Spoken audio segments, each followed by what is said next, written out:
We welcome you to this session on air pollution, climate change, and public health. We have two great panelists, Kindra Weid and Darren Riley. Kindra is from Michigan Air, Michigan Health, and also Darren is the co-founder and CEO of Just Air. I'll be requesting Kindra to start first, and also please introduce yourself and also the institution you're representing. That will be great so that the audience can learn more about you and also the movement you are in to make that we have better air, better health. So the floor is yours, Kindra. Thanks, Dr. Mola. Good afternoon, everyone. Thank you for joining the summit to listen to our panel discussion today on air pollution, climate, and public health. And my name is Kindra Weid. I am a critical care registered nurse, and I'm also the coalition coordinator with My Air, My Health. And what that is it's a coalition of health professionals. We are mostly nurses that advocate for clean air in Michigan. We believe that a cleaner, healthier future is possible for all Michiganders. We formed in April of 2012, which was when a host of public health and environmental health organizations came together. And we were looking at data that was showing high asthma and hospitalization rates around communities that were near and around coal-fired power plants in Michigan. And so we decided that action needed to be taken to improve air quality and public health. And so our main goal is to make the connection between cleaner energy and transportation policies and better health outcomes. So we advocate for a health in all policies approach. And we also connect health professionals to opportunities to educate and advocate for policies that improve outdoor air quality and reduce health impacts associated with air pollution and ultimately also with climate change. So today I'm going to go ahead and give you a brief presentation on the health impacts of air pollution, how climate is intertwined into public health outcomes, and give some examples of some current advocacy efforts in Michigan to improve quality and maybe something that you can get interested in as well. So on this slide here, I wanted to first talk about the components of air pollution and how they impact human health. For those of you who were able to join yesterday's session with Dr. Lisa Del Bono from MICA, the Michigan Clinicians for Climate Action, she went over the health impacts of air pollution as well. But so I will do this a little, we use different slides and I covered a couple things that she didn't cover and vice versa. So I think between the two presentations, you'll have a really concise understanding. But I do want to just give a broad overview really quickly before I go into the advocacy work that we do, because I think it just helps to solidify your understanding of how human health is interrelated to air pollution and also climate change. So really quickly, regarding particulate matter, these small particles, the ones shown here in red on the diagram, are the size of most of the particles emitted when fossil fuels are combusted. And you'll often hear this referred to as soot. It's kind of the layman's term for it. Soot is smaller than 2.5 microns in diameter. It's about 1/20th the width of a human hair. And it's called particulate matter 2.5 or PM 2.5. So research has consistently shown that PM 2.5 is toxic to humans and responsible for most of the public health burden that we see associated with air pollution. But there's even emerging data on even smaller particles called ultrafine particles, and those entail anything 0.1 microns in size. So early evidence is pointing to different health impacts depending on the particulate matter size and how these particles navigate the small bronchioles and the lung defenses. So here is a video that I wanted to show you guys that shows how particulate matter circulates throughout the body. The sound isn't, I'm going to go ahead and play it though, because I think the animation is worth it for you to see. And oh, I'm going to go ahead and mute it though. Let's see if I can mute it and still play the video. But what this is essentially showing is how particle pollution enters in through the lungs and airways, specifically particulate matter, and how it can have impacts on respiratory, systemic cardiovascular impacts, and also in the brain. So they're demonstrating how small it is.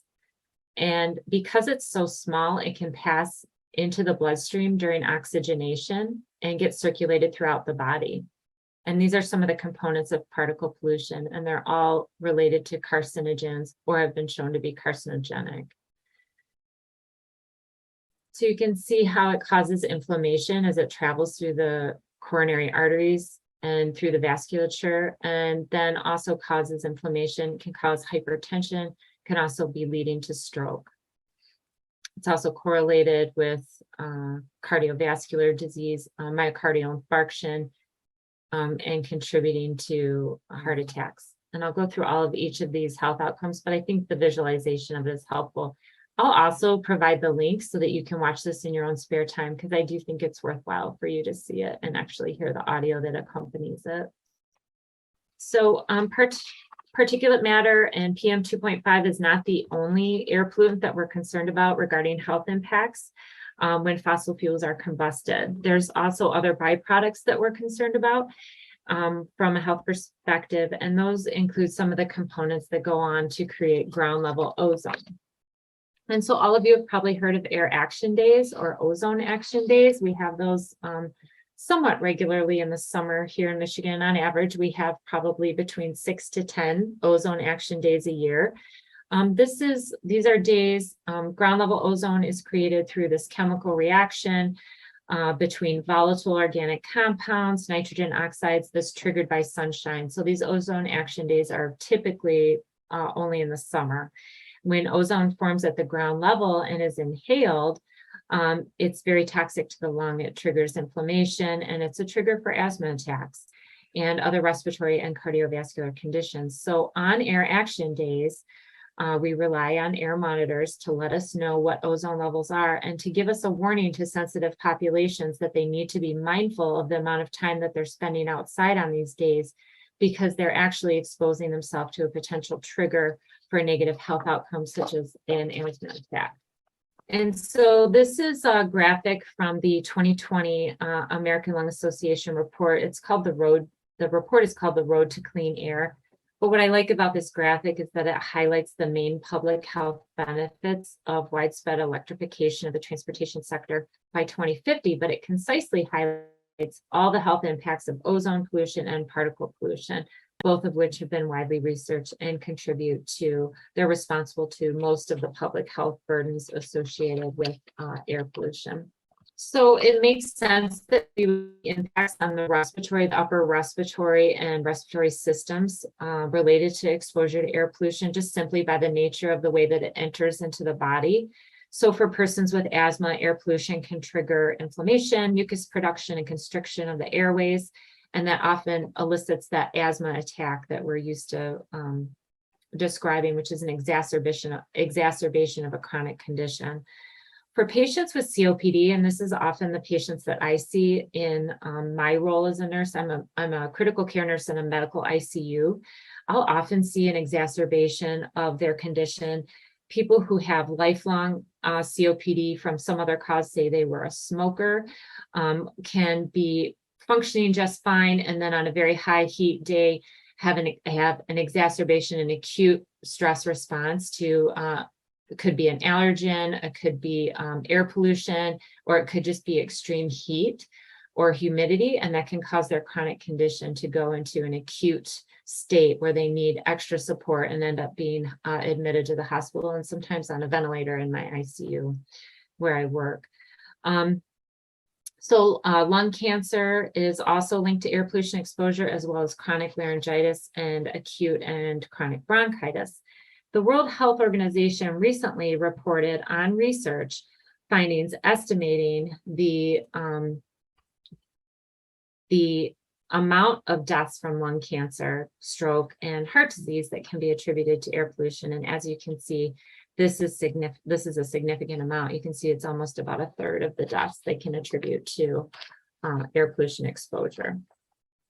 In 2013, the IARC, which is the International Agency for Research on Cancer, they declared air pollution and particulate matter as a whole, that whole little molecule that we saw that has the arsenic and the black carbon and the lead, the whole particulate matter as a whole is considered carcinogenic. So according to a 2020 overview of the current evidence on and public health recommendations on outdoor air pollution and cancer from researchers at the American Cancer Society, they state that there is very clear and substantial evidence of a link between outdoor ambient pollution and particularly PM in outdoor air with lung cancer incidence and mortality, causing hundreds of thousands of lung cancer deaths worldwide. So, and that's annual data. So all told, there's an estimated 7 million premature deaths worldwide annually that we can attribute to indoor and outdoor air pollution, and the majority of the world's population breathes polluted air. So that led the World Health Organization to reevaluate the standards that they had for these outdoor air pollutants. And they created new lower air quality guidelines for 6 criteria pollutants. And the rationale for this was that air pollution is now recognized to be the single biggest environmental threat to human health. So as that video had highlighted as well, the heart and lungs are uniquely interdependent upon each other.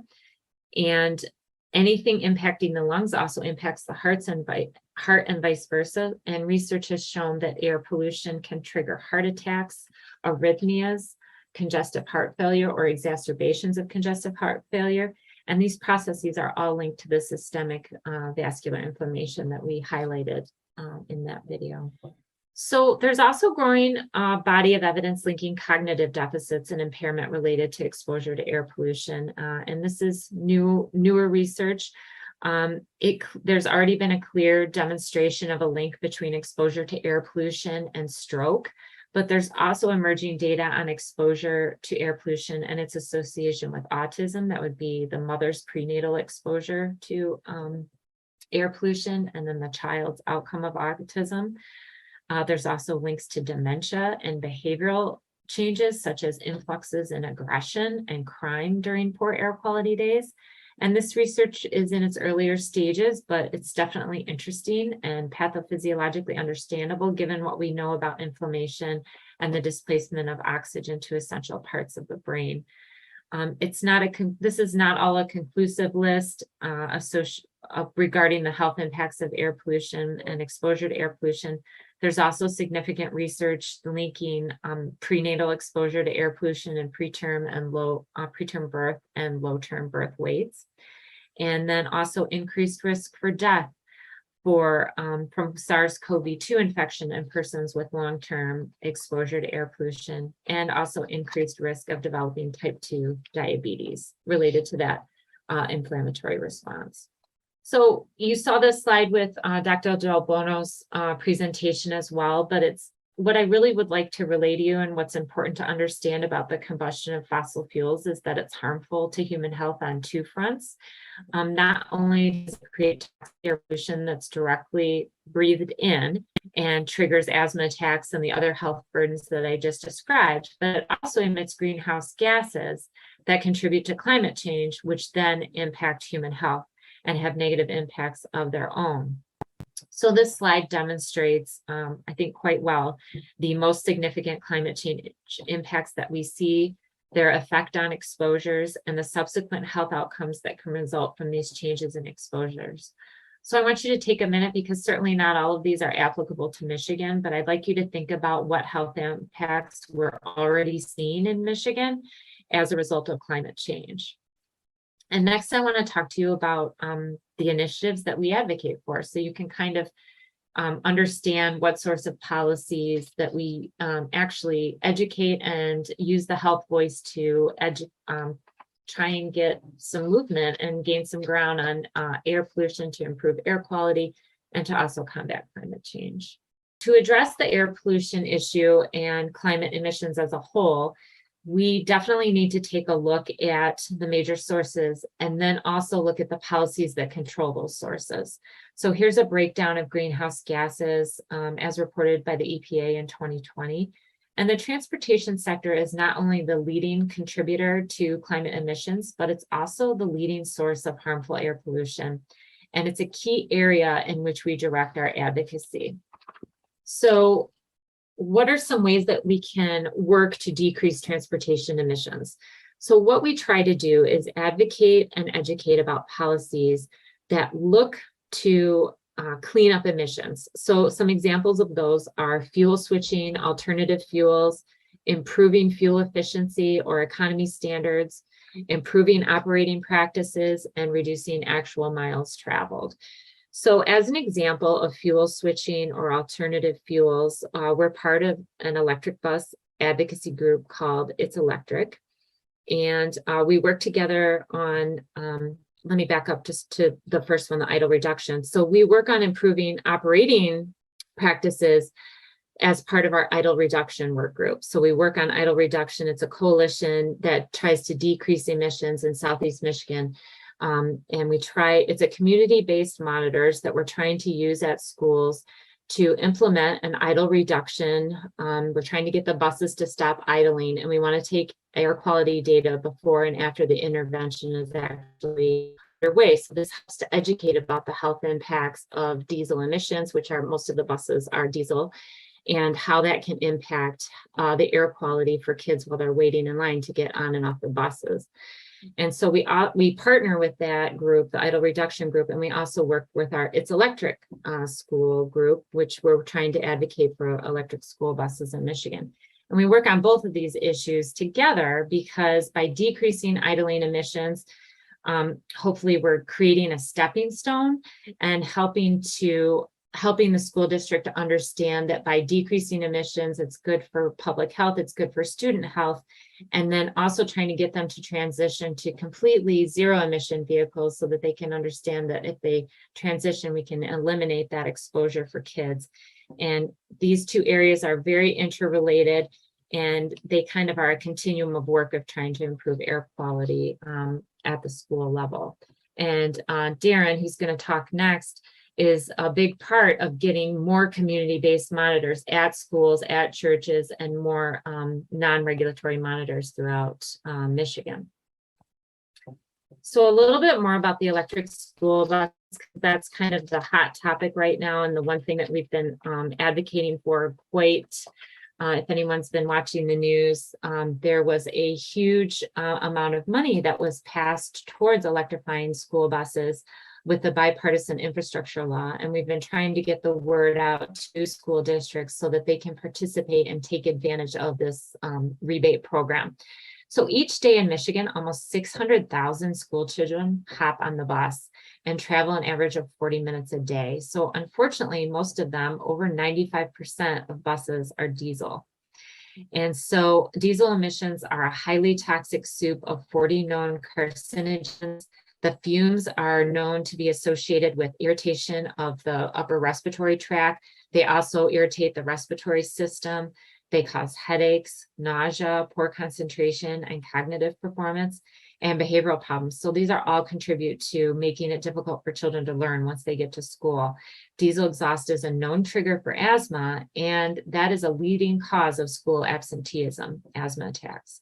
So one study at the that was completed by University of Michigan epidemiologists estimated that by transitioning to clean school buses across the country could result in 14 million fewer absences among bus riding school children per typical school year.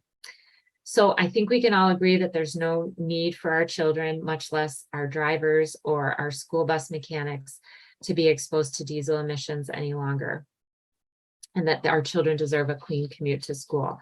So the EPA recognized this as well. And in the past year, they money, as I was talking about from the bipartisan infrastructure law, they committed $5 billion over 5 years to replace existing diesel school buses with zero emissions buses. So some of our coalition partners are listed here. We've partnered with the Michigan Association of Pupil Transportation, with Moms Clean Air Force, and the Environmental Law and Policy Center to get the word out about this program and to help school districts apply.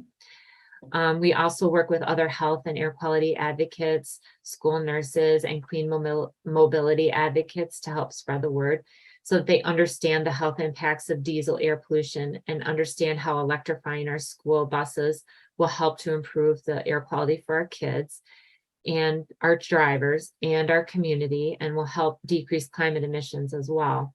So we've been reaching out to school districts for the program was from May until August, and we spent the summer reaching out to school districts. We haven't heard the final awards. They'll be coming any week now.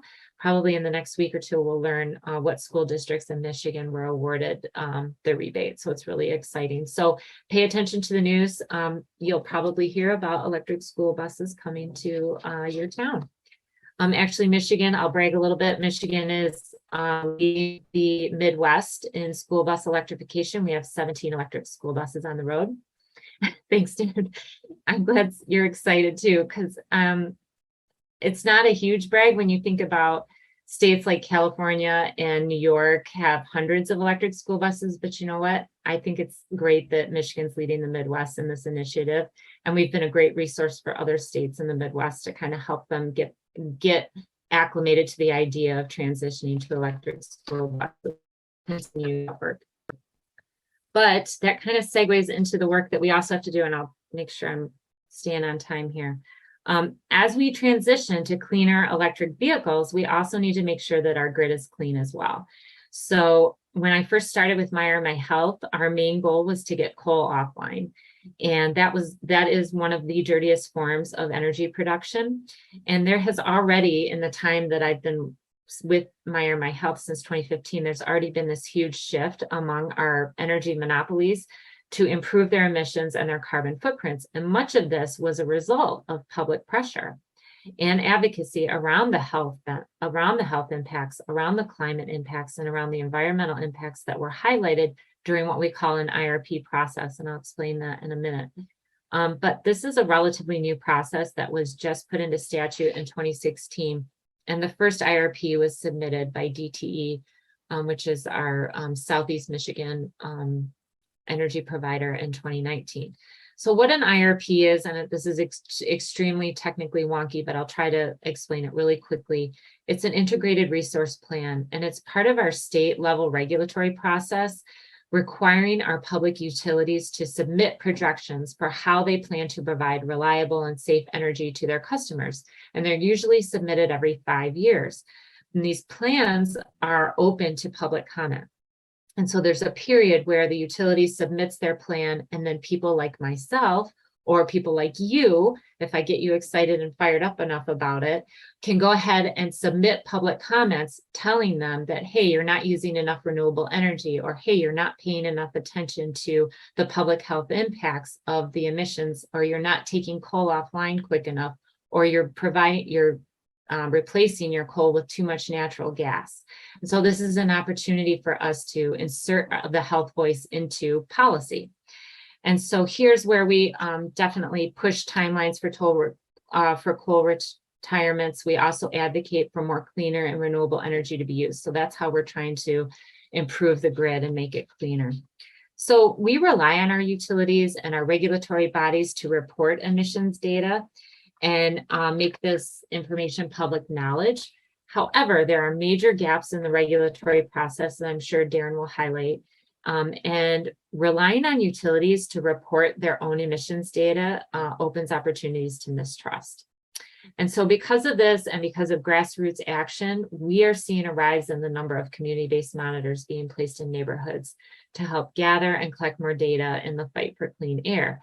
And Darren will talk to you in much further detail about this, but by expanding to community-based monitors and data collection, we can get more granular data at the community level. And we can use that data to provoke action. And but there's also good news for Darren and his work. There was recent funding committed in the Inflation Reduction Act that will dedicate further money towards better health data, using innovative technology to identify pollution hotspots and blind spots. So hopefully that will help support his work as well. So back to the IRP process, just to give you an update for anyone who's interested in this, the Consumers Energy IRP just wrapped up, and we had some success in that. We encouraged them to not replace their coal that they're retiring with more natural gas plants. They wanted to buy 4 new natural gas plants to replace that coal. We were able to get them to only purchase 1. So that was considered a victory for us, and victory for public health, victory for climate. And then for any audience members that are in Southeast Michigan, we're going to start coordinating around the DTE IRP, which will be coming up next.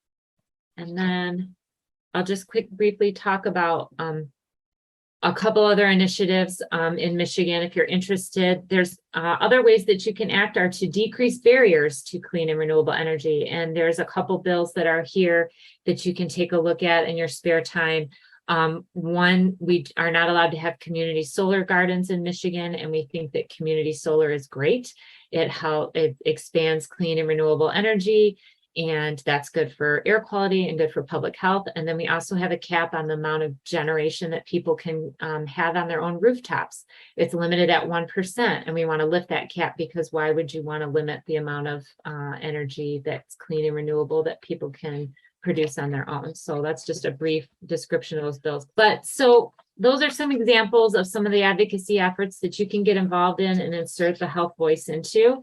And I hope this kind of inspired folks to use their voice, talk about health impacts, make those connections about air pollution, what's happening with health, and how that relates to climate change, and become a climate advocate. So I encourage you to watch out for action on any of these initiatives. There's many more. If you want to reach out to me, I can help connect you to something that's going on in your area. But the health voice is very important for clean air and to combat and mitigate climate change. And we advocate for a health in all policies approach. And we encourage you to keep this in mind as you vote as well. And as they say at MICA, the Michigan Clinicians for Climate Change, a vote for climate is a vote for health.